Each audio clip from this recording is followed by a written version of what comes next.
Today I'll show you how to set and achieve your career goals for the year. Hi, my name is Jose with ISGF. We are a recruiting firm with over 30 years of experience matching exceptional talent with America's most prestigious companies. You're probably watching this video because you have set career goals and resolutions that you wish to accomplish this year, but you don't know where to start. This normally happens because you have not evaluated your past efforts before setting goals. Therefore, you lack understanding of your growth and what goals are achievable for the current you. One useful tool to evaluate your achievements and plan for the future success is a post-mortem. A post-mortem is typically used by designers to evaluate the success of their work, but it can also be applied to other areas of our lives, like our careers. The goal of a post-mortem is to clearly understand what was successful or not in a project or endeavor while the details are still fresh in our minds. This allows us to learn from our experiences and excel in the future.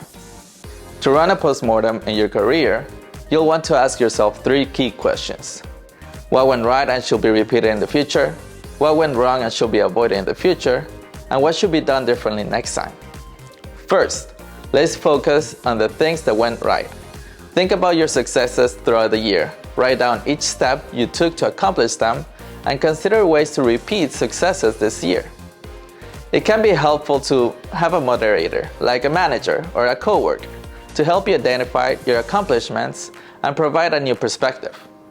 Evaluating your accomplishments and knowing exactly how you reach them throughout the year will uncover paths that you can take to reach your goals in the future. Next, let's talk about the things that didn't go as planned. Consider any challenges or setbacks you faced last year. Think about the causes of these issues and brainstorm ways to overcome them in the future. Also, research ways to automate and streamline your processes to make yourself a more effective and productive employee this year. Evaluating your challenges and coming up with solutions will help you achieve success this year. Finally, use the insights you've gained from your post-mortem to plan your goals and strategies for the coming year. Create a calendar with deadlines for your objectives and use it to track your progress and stay motivated. Having a plan in place and being organized will help you make the most of your career. A post-mortem can be a powerful tool for evaluating and improving your career. So take some time to reflect on your successes and challenges and use what you've learned to set yourself up for success this year. Remember, the most important thing is to believe in your skills and start working towards your goals today. As always, make sure to subscribe and follow us on social media to stay up to date on all our job seeking and career tips. This is Jose with ISGF, and we'll see you next time.